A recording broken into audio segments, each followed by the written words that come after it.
Hi, everyone, and welcome to today's lecture on metabolic integration. So, I'm going to try to keep today's lesson short for you, but basically, the whole point of today's lecture is to show you that all of the different cycles, all of the different metabolic events that we talked about throughout this course are all interconnected. Okay, you could see how the intermediates and the products from various cycles and metabolic pathways that we talked about end up being used towards other pathways we talked about. And this figure here shows that there are various organs that are related to these processes and help for them to occur. And we're going to go one by one through each of these organs throughout this lecture. But I want you to circle, star, highlight the liver and make note that that is the metabolic hub that we're going to mention a few times throughout this lecture.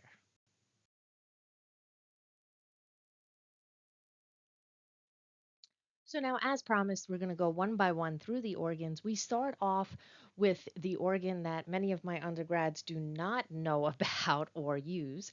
That is the brain. And the purpose of the brain is that it is the control center of our bodies.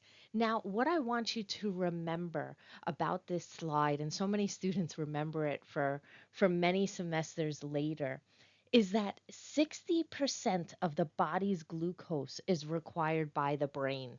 And I always make fun that, I make the joke that I'm pretty sure that my students only use about 20% of that. But please make sure in your notes you remember 60% of the body's glucose is required by the brain. And I like to emphasize that because in today's society, especially in our gym bro culture, a lot of people are so scared of sugar, of carbs, anything with glucose in it.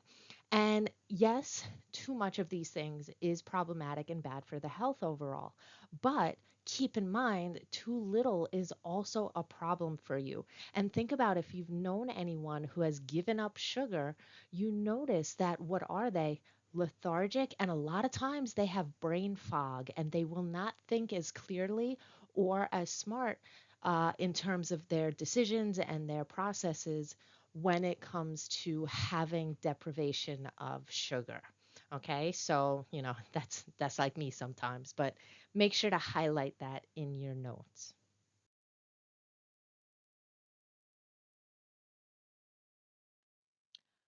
So now the two organs that we're moving on to in this slide are the pancreas and the intestines.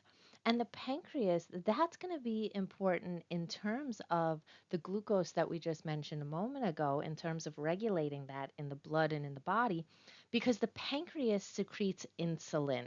And it does that when blood sugar levels are high. Okay, so after you've had a big meal, for instance, you will have a spike in your insulin levels.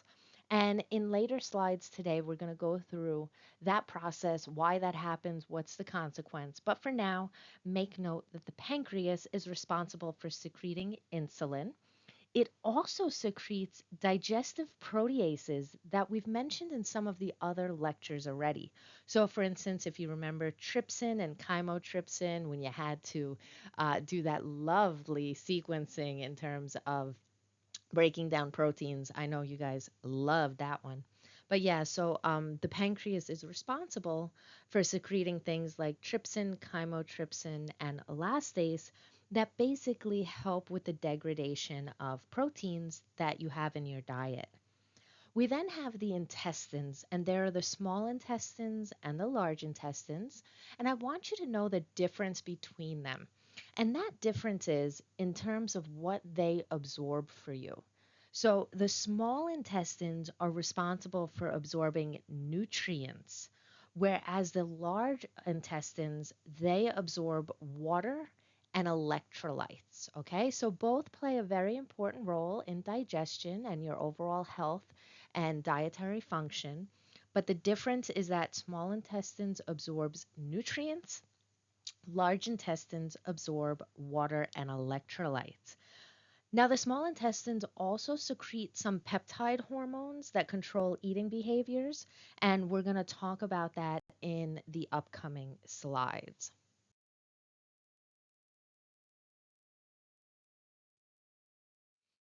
Then we move on to some other key players in terms of our metabolism, we have the stomach and the liver.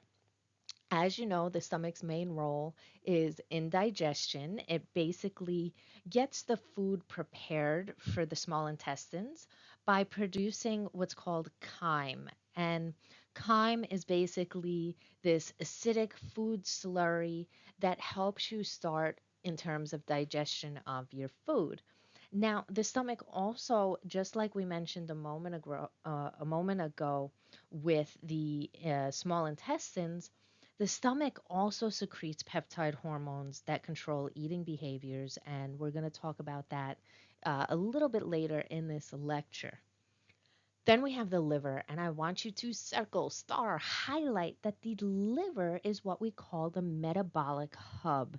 And the reason why that is the liver. If you look at things like the figure at the beginning of this lecture, you see that the liver is the central processing facility that really connects a lot of the different metabolic pathways and cycles that we've talked about already in this course. And it is basically a key player in glucose regulation because of those various metabolic cycles that it helps, connect with other parts of the body and helps in terms of really fueling our body and getting what needs to be sent to peripheral tissues and other organs. Okay, and it's heavily involved in the cycles and in terms of control via insulin, glucagon, and signaling that, again, we're going to talk about elsewhere in this lecture. The other thing that I want you to star, and I could say it the traditional way that students all wait for, my little slogan of circle, star, highlight, is that the liver also has what's called the portal vein. And not only is that involved in, delivering nutrients where they need to go, but it's very important in terms of inactivating toxins from the diet. And I want you to remember that not just for this class, but in your life, that the liver has the portal vein involved in inactivating toxins from your diet. The reason I emphasize that is think about it this way. If the liver is inactivating those toxins, that tells you that the liver is the organ that is going to get contact with those toxins before they are inactivated.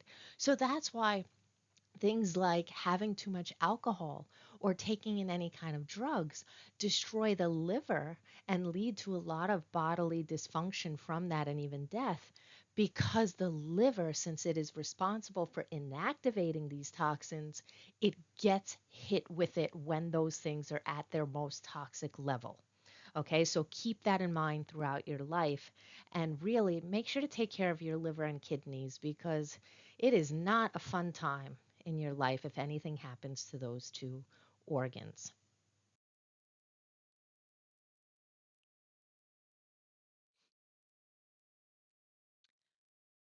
Now, I just want to take a moment away from the organs to talk about an important intermediate, which we've seen before in our cycles, and that's glucose 6 phosphate. And when I ask what are some of the fates of glucose 6 phosphate, it's actually highlighted in this figure here very nicely. So you see glucose 6 phosphate in the center here, and you see those arrows showing four of the possible fates for glucose 6 phosphate. One, it can be used to go toward the pentose phosphate pathways, which we've talked about already. Two, it can be released toward getting glucose released into the blood. So, getting proper glucose levels in the blood. Over here, glucose 6 phosphate can feed toward glycogen synthesis. And then down here, glucose 6 phosphate can lead toward glycolysis and then things like aerobic and anaerobic respiration. Okay, so these are the main fates of glucose 6 phosphate.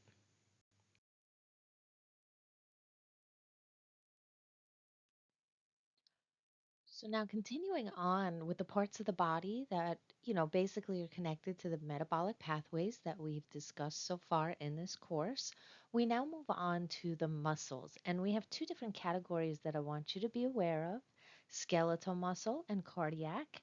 And the difference between them that I want you to know is that when you think of skeletal muscles, these are basically activated in rapid bursts and utilized in endurance activities. And they could even be an energy source during times of starvation. Whereas your cardiac muscle, you don't want them doing that. You want your cardiac muscle active continually in a nice, steady fashion over the course of your entire life. And you certainly do not want them being broken down at any time, not even in times of starvation. So that's the difference that I want you to be aware of between these two types of muscles.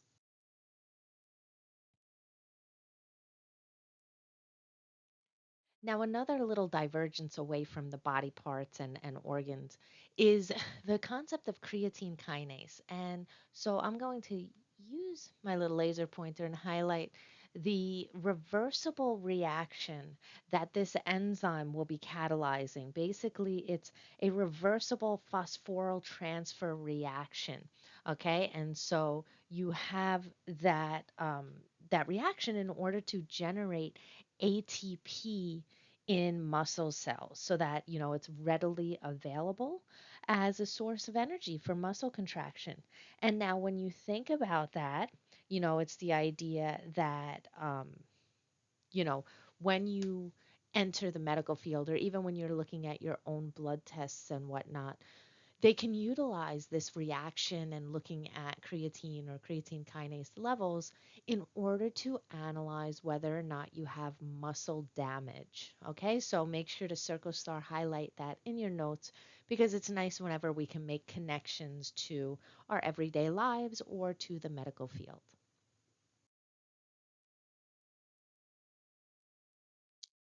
Now, the next thing that I want to point out is adipose tissue. And I know not everyone wants to hear about adipose. A lot of us try to get rid of it, but adipose is very important. This is the body fat storage tissue, and that means that it's a great storage of energy. Now, there are two different categories that I want you to know the difference between. There's subcutaneous fat and there is visceral adipose or visceral fat. And it's important to know the difference because they have very different outcomes in terms of health. So, subcutaneous, when you look at this word, sub means under and cutaneous means skin. So, subcutaneous adipose is directly under your skin. You will find it in places like your thighs, your buttocks, your arms, your face. And that's different from visceral fat. And visceral fat, I want you to underline VI of visceral fat and then write vital organs. So underline VI of visceral and VI of vital organs, because visceral adipose or visceral fat is what's located in your abdomen. And this abdominal fat is critical to remember because that's the fat surrounding vital organs. And it can secrete things like adipokines. And so, it'll basically be secreting peptide hormones that are involved in metabolic homeostasis. But what's important to look at here is that since visceral fat is located around your vital organs, that is going to be the fat that is most highly associated with a higher risk of cardiovascular disease. And I want you to forever remember this picture because it's kind of traumatizing when you think about it. This shows you visceral fat. So when someone has a lot of abdominal fat, you may just picture that, resting above organs. No big deal. Oh, I just gotta, I just have a beer belly. It's nothing, not much of a problem. But now I want you to actually look at what happens to critical organs. That is coated in fat. Okay. And so that's going to impact how that organ is able to function. And so I want you to, have this picture imprinted on your brain so that you take things like physical health very seriously because ultimately we only have one life to live. And so I want you to try and get the most out of that life. If not for you, then for your loved ones and the people who care about you.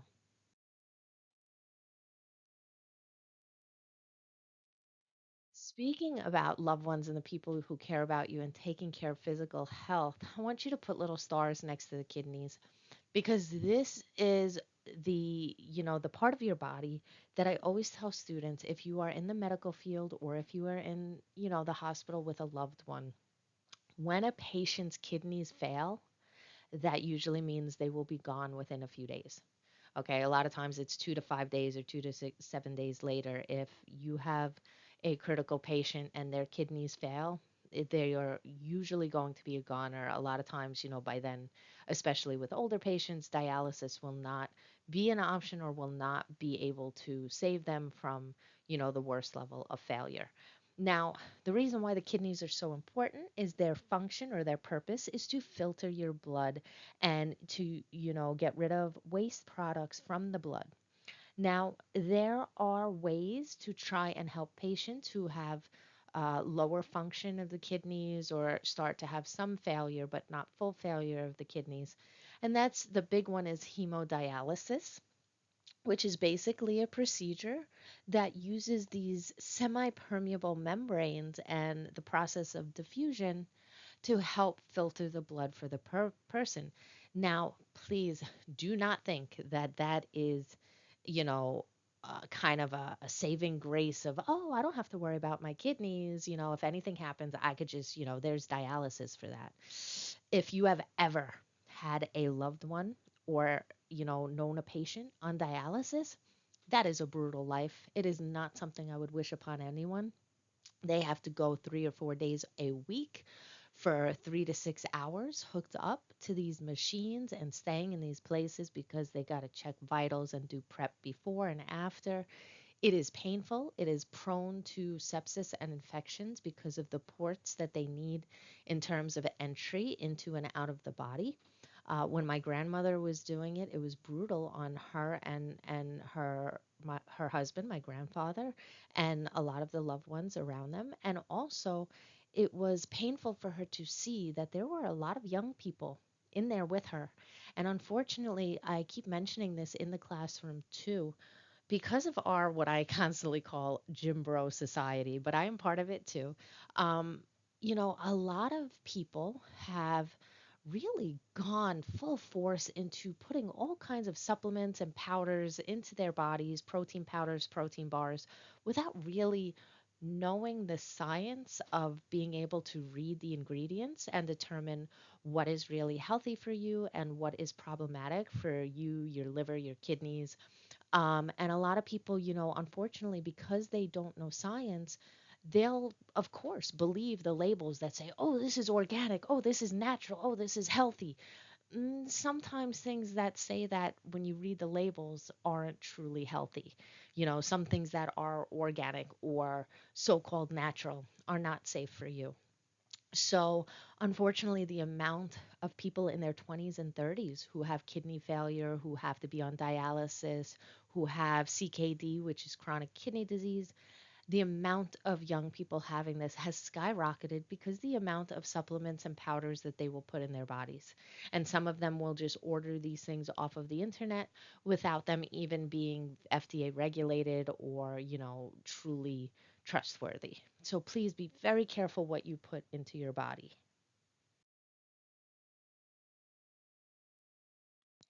And then we get to another one of those slides where I say to circle star highlight, please, because this is the point that I have been making repeatedly in today's lecture, that the liver is what serves as the metabolic hub of the body.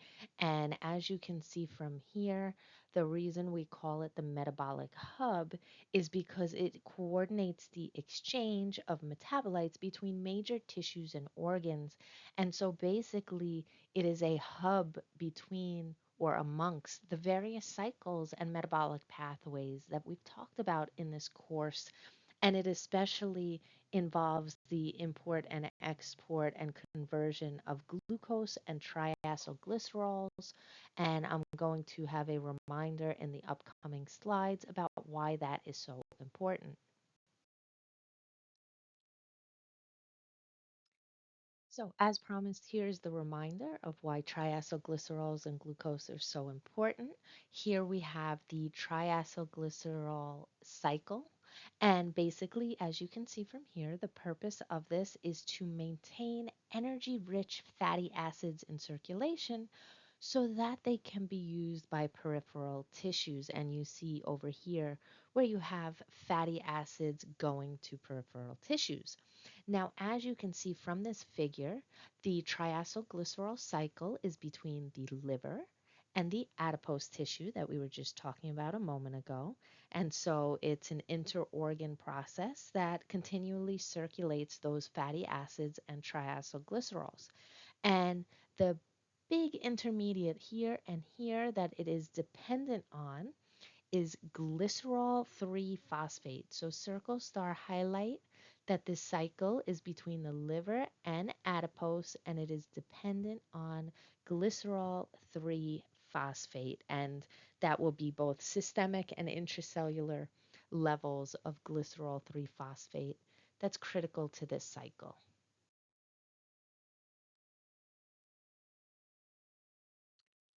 Now, speaking of glucose, we get to two very important hormones that, a lot of you have probably heard of, at least one of these.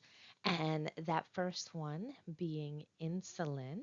And as we mentioned earlier, insulin is going to be secreted when blood sugar is high. So if you think about it right after a big meal or a snack, you're going to have insulin secreted. It's specifically secreted from pancreatic beta cells and if you use logic, you can kind of figure out what's going on when you have this secretion. So we just said that insulin is secreted when your blood sugar is high, your blood glucose is high, which means your body, when it's secreting insulin, the purpose is to try to lower or get rid of that glucose because it's high right now, which means that insulin will stimulate things that lower the amount of free floating glucose, which means stimulating glucose uptake by organs and tissues, also activating glycogen and fatty acid synthesis because, as you know, glycogen is the stored form of glucose. Okay, so that'll be important when blood sugar is high. It'll also decrease your appetite through neuronal signaling in the brain. That way, you're not going to increase your blood sugar anymore. Okay. Now, with everything in biology, you need to have an opposite reaction to kind of keep things in control. And so the opposite of insulin is glucagon, and that's going to be released when blood sugar is low. If you want, you can kind of circle the A of glucagon to remind you that that one is going to be secreted from pancreatic alpha cells instead of beta cells. And again, you can use logic to think about why glucagon will be secreted and what it's going to do. So we said insulin is secreted when blood glucose or blood sugar is high. That means glucagon will be secreted when blood sugar or blood glucose is low. What that means is if your blood glucose is low, what do you want? You want to increase it. You want to make more or get more glucose. How do we make more or get more glucose? By stimulating gluconeogenesis or by stimulating the breakdown of glycogen. Because remember, glycogen is just stored glucose. You chop it up, you debranch it, you have gotten glucose. So glucagon is when blood glucose is low, and it stimulates processes that increase glucose, such as gluconeogenesis or glycogen breakdown. It also will stimulate fatty acid export from adipose tissues when food is not available.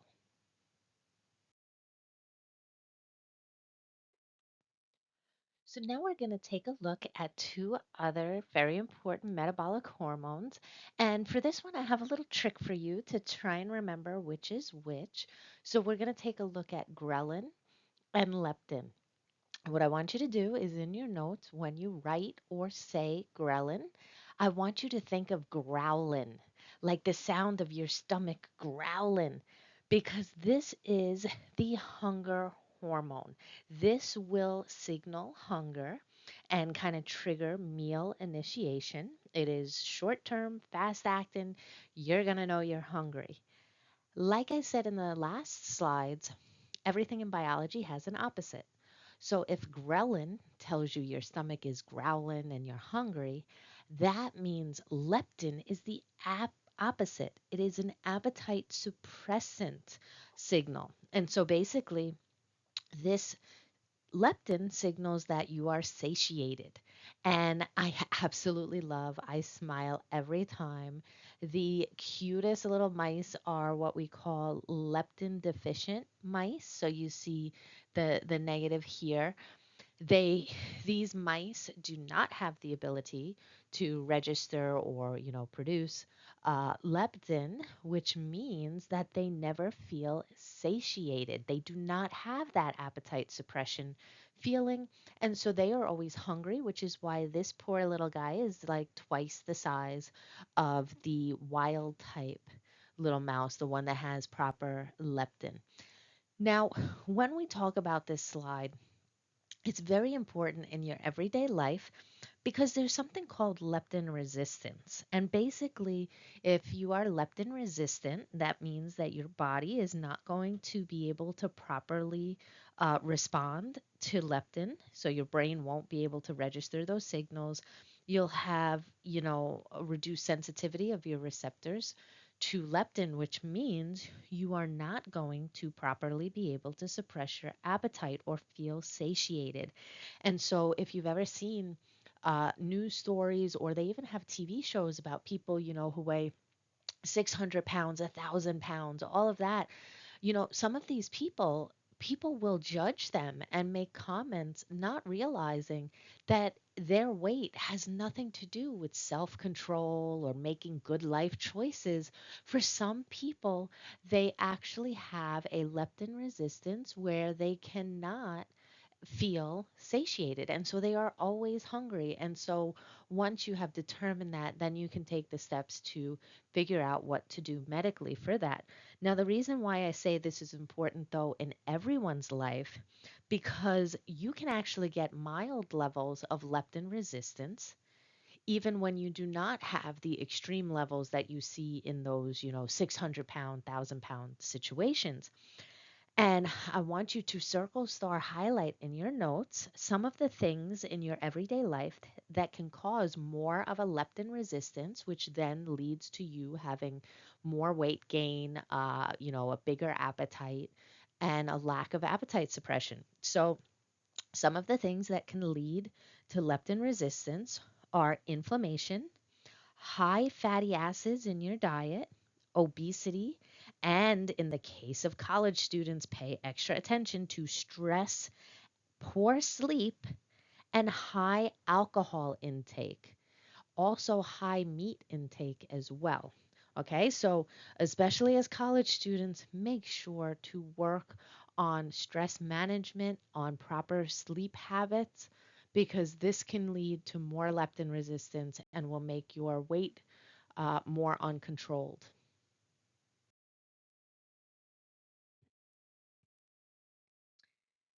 Now, speaking of weight and, healthy lifestyles, there are three primary factors that can influence metabolic homeostasis, which it means, having regulated cell functions, having regulated chemical reactions, and having regulated weight. And the three primary factors are genetic inheritance, nutrition, and exercise. And all three of these are so important because you need to maintain a healthy weight in order to significantly lower the risk of a lot of different diseases and disorders, including type 2 diabetes, cardiovascular disease, some types of cancers, and even things like stroke and aneurysm. So please make sure to take good care of your health because, like I said before, you only get one life to live. Now, unfortunately, some people turn to drugs or medications and calorie substitutes in order to try and lose weight, which I always say I recommend not doing that. A lot of times, the impact that drugs and medications and calorie substitutes can have on your body ends up being even more unhealthy than some of the weight issues that you would face. So now, the ones that I want you to be aware of. First up, for weight loss, we have ephedrine. Ephedrine will stimulate your adrenergic receptor signaling through the release of norepinephrine. And you can think of, oh, fight or flight when you think of, pathways like that, which tells you that you have an increase in metabolism. If you have an increase in your catabolic and anabolic reactions, you will have an increase in weight loss.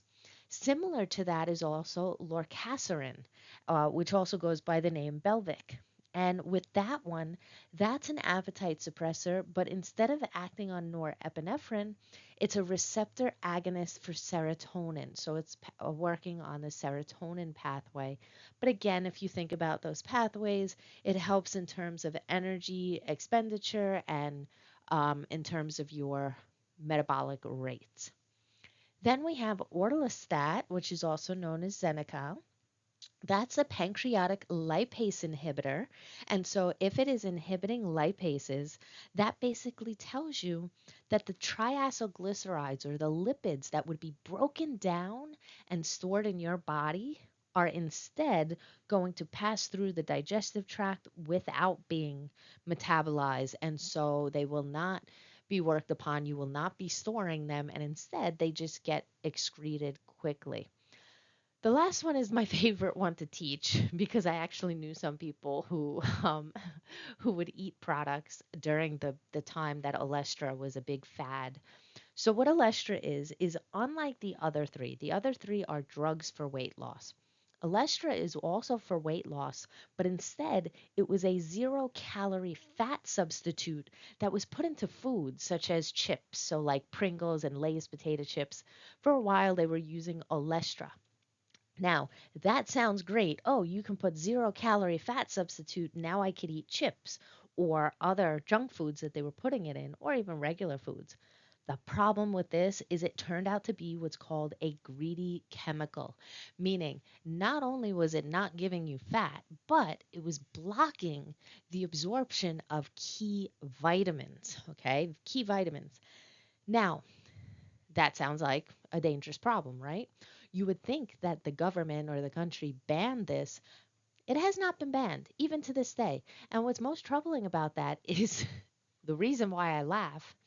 It was not only a greedy substitute, meaning blocking vitamin absorption, it also had this very weird and disgusting side effect that it caused anal leakage, which they wrote on labels as oily stool or loose stool. And so the funny part about all of this is instead of banning this greedy chemical, they put labels like this on products. And this is a real label. I forgot if it was on Pringles or some sort of chips, but this was a real label. And it's funny because you notice they put like, oh, we added vitamins. But if you're reading it carefully, well, if it's inhibiting the absorption, no matter how many vitamins you put, why? Like, how is that going to help you? And more importantly, if it's causing abdominal cramping and loose stools, meaning people who were using this in their underwear and their pants, they would just randomly get loose excretions. Like it would be this oily discharge. It's not like, oh, they had to fart or they had gas and then it happened. No, people were just having oily discharge come out of their body. Yeah, anytime, any place. So yeah, we live in a country where people are, scared of healthy, safe vaccines, but are willing to eat potato chips that make you practically leak oils from your butt. But yeah, welcome to American society. So now, yes, if you look it up, this is still not banned. So be careful. Most things don't use it anymore, but just always be careful what you're putting in your body, especially the weight loss stuff. Now people are using even more dangerous things like Ozempic and drugs that were meant for people with diabetic issues and all, but you have to really look into the science behind things and realize that those are not the ways to go. Taking things like Ozempic or weight loss pills are very dangerous in the long run, and they end up leading to more damage to your body, less health, and even increased weight gain down the line. So always try to do things the natural, healthy way with individual, smart, scientific choices in your everyday life rather than trying to rely on drugs or medications or social media, you know, whatever they social media tells you.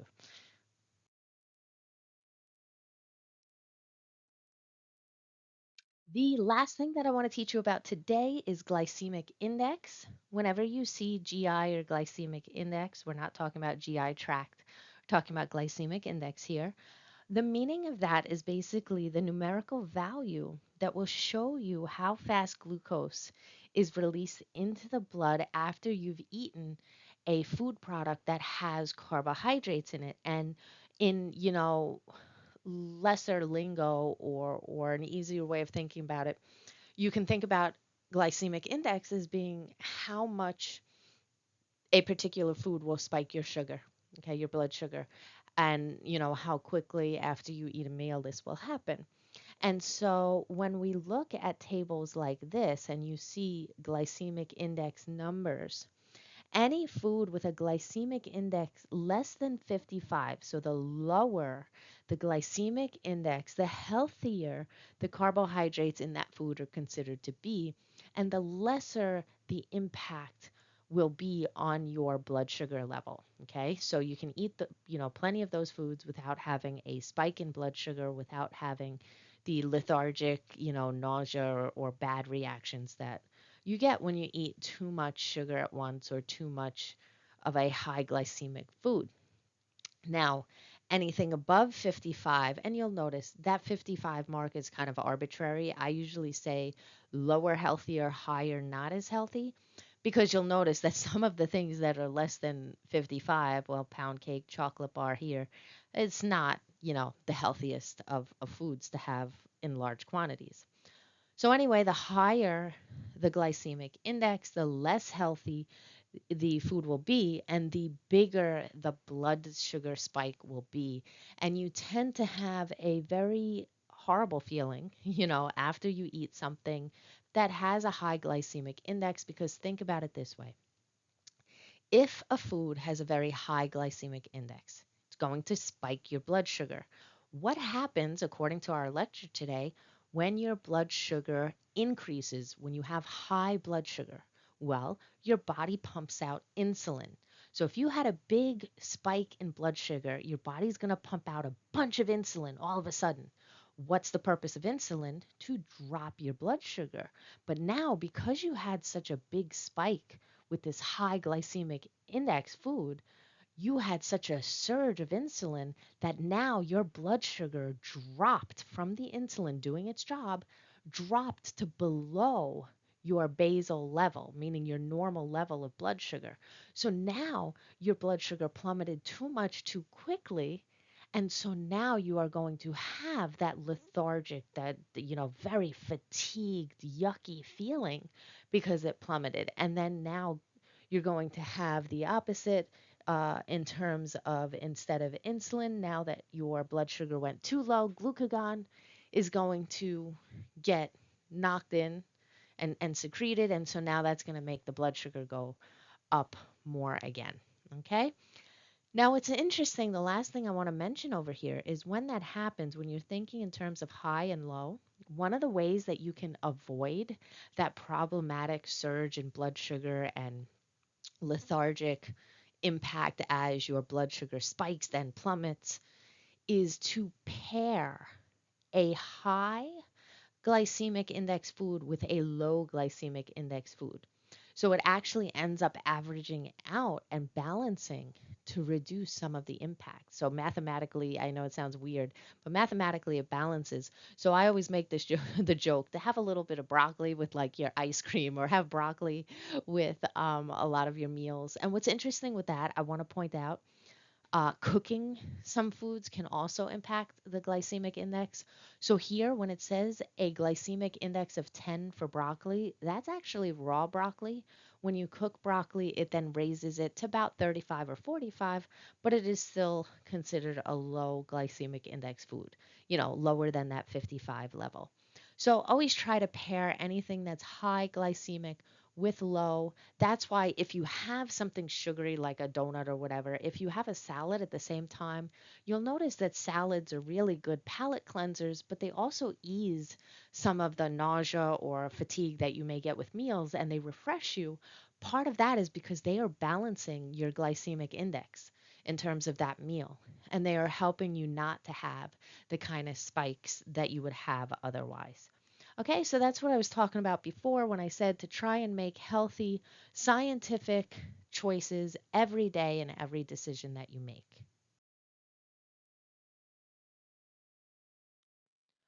Okay, that is it for today's lesson. Please make sure you send me the answer to this review question in the Remind app as soon as you get to this slide right now. So pause the video, send me a picture of this slide with your answer.